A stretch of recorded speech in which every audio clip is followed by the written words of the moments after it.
Живеењето во паралелни светови нуди раскошна опција во која тој што го има главниот збор и чие столче е наменето за раководител, на лесен и едноставен начин има можност да се дистанцира од сопствените грешки и од себе.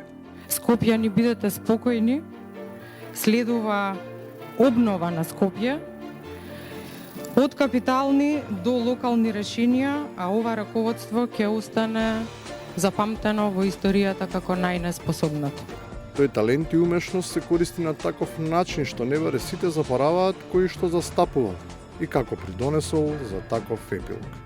Ишкањето на мувата е стратегија која некогаш успева, некогаш не, бидејќи како и повторувањето, така и подсетувањето е мајка на знаењето. Денеска ми беше интересно како колегите советници најавува некаква си обнова на Скопје.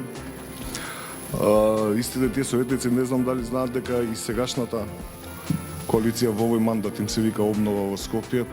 Сепак, вере да се знае дека тие што сесредно ја понудија мајката на градот, која според нивниот печаток излегла дека е полоши од на лошата маќија, сега се во надпревар да покажат кој бил поорен при давањето ветувања, за кој знаеле дека тешко би ја поминале царинската контрола на границата со вистината.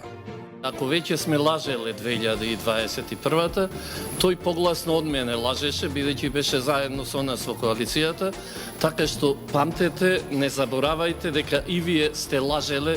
Но нема поголема нелогичност од фактот дека за остварување на тие програмски лаги не се зафаќаат тие што биле гласни, туку тие што играле на спротивната страна. Иако звучи безсмислено за преземените обврски на едните, сега гласаат другите.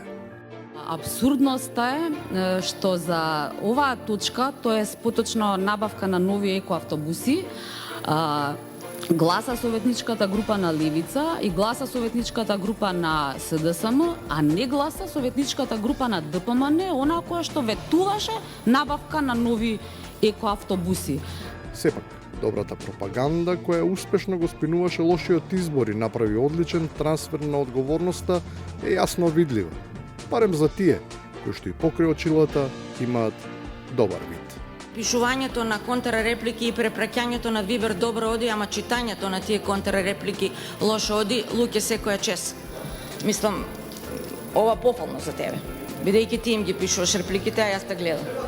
И на крајот, и што не може да го поправи впечатокот дека на многумина најмногу им е криво што не успеале да видат барем некаков ситен личен бенефит од високата позиција во градската управа.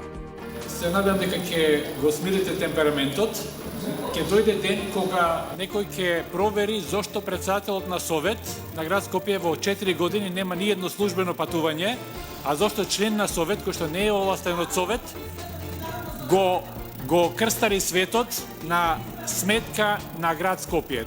Наместо да се жали дека Нешето, Славевски треба да биде благодарен на Арсовска. Тој е единствениот жител на Скопје, кому таа му ја исполни желбата, поплачувајќи му го патот од град Скопје до Народната банка.